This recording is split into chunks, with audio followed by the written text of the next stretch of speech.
आपकी सुरक्षा हमारा दायित्व है। चेतक बाउंसर लाया है सागर के लोगों के लिए कड़ी सुरक्षा का कवच। हमारी सुविधाएं: personal bodyguard, stadium bouncer, night club bouncer, girls bouncer, event management, catering service, security guard और गनमैन। संपर्क करें संदीप सिंह भदौरिया 8269154404।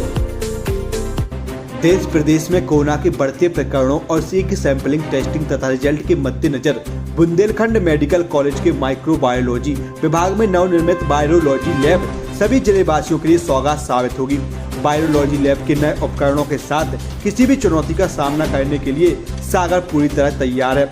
उक्त विचार विधायक श्री शैलेंद्र जैन ने बुंदेलखंड मेडिकल कॉलेज की नवनिर्मित वायरोलॉजी लैब के उद्घाटन सत्र के दौरान व्यक्त किए। उन्होंने कहा कि जहां एक और विश्व कोरोना की लहर का सामना कर रहा है, वहीं दूसरी ओर जिले को आधुनिक उपकरणों एवं आधुनिक तकनीकी से लैस वायरोलॉजी लैब का मिलना सभी जिले वासियों के लिए खुशखबरी है। यह लैब बायोसेफ्टी लैब 2 के अंतर्गत उच्च मानकों पर कार्य करेगी। लैब का सेटअप इस प्रकार से तैयार किया गया है कि लैब के भीतर की वायु हैपा फिल्टर के माध्यम से फिल्टर होकर न्यूट्रल एयर के रूप में बाहरी वातावरण से मिलेगी। इस प्रकार यह बाहरी वातावरण को किसी भी प्रकार से प्रदूषित या संक्रमित नहीं करेगी। इसके साथ ही लैब में 6 रियल टाइम PCR और fully automate RNA extraction machine भी स्थापित की गई है। यह अत्याधुनिक लैब माध्यम से उच्च जोखिम वाले वायरस का पता लगाने में सक्षम है। उन्होंने बताया कि नए वायरोलॉजी इलाके के माध्यम से टेस्टिंग क्षमता में भी वृद्धि हुई है। नई मशीनों के माध्यम से अब 3000 के करीब टेस्ट कर सकेंगे।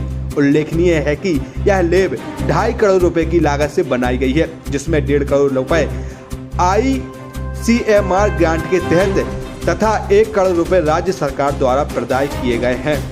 इस अवसर पर श्री शैलेश केसरवानी, श्री रामेश्वर नामदेव, बुंदेलखंड मेडिकल कॉलेज के डीन डॉक्टर RS वर्मा, अधीक्षक श्री पिप्पल, माइक्रोबायोलॉजी डिपार्टमेंट के हेड डॉक्टर अमरदीप राय, डॉक्टर सुमित रावत, डॉक्टर तल्ला साद, डॉक्टर मनीष जैन, माइक्रोबायोलॉजी विभाग का समस्त स्टाफ उपस्थित था। जैसा कि आप जानते हैं कि इस समय फिर से कोविड ने अपने पैर पसारने शुरू किए हैं, न केवल मध्य प्रदेश में, न केवल भारतवर्ष में, पूरी दुनिया में एक बड़े पैमाने पे लोग संक्रमित हो रहे हैं।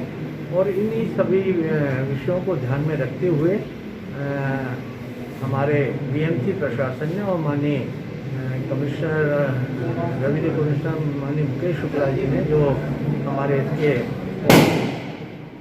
प्रमुख हैं, उनके मार्गदर्शन में यहाँ पे ICMR गाइडलाइंस के हिसाब से नई वायरोलॉजी लैब स्थापित हुई है। इसकी क्षमता में वृद्धि हुई है। अभी तक हमारे पास जो RT-PCR मशीनें थी, PCR मशीन थी, उससे लगभग 2500 सैंपल हम कर पाते थे।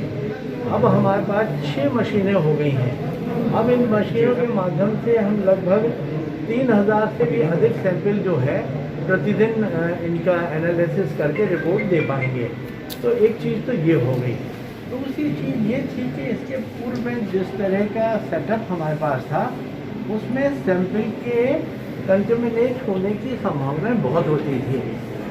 इस तरह के वायरस के मामले में बाहर की एयर भी अंदर नहीं आनी चाहिए, क्योंकि उससे हमारा सैंपल जो है ख़राब हो सकता है।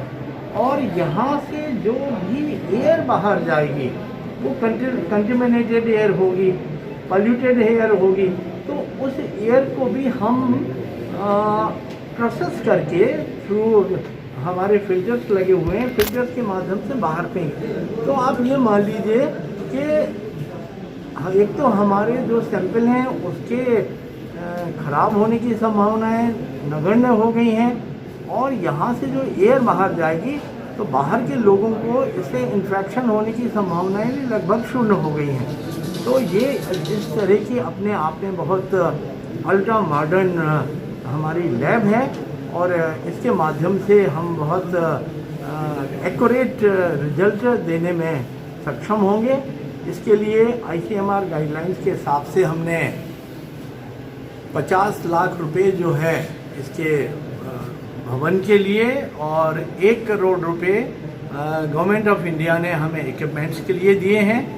1 करोड़ रुपए की राशि जो है गवर्नमेंट ऑफ मध्य प्रदेश से हमें प्राप्त हुई है। इस तरह से 2.5 करोड़ रुपए की राशि से हमारा ये नया वायरोलॉजी लैब जो है बन के तैयार हुआ है और मुझे उम्मीद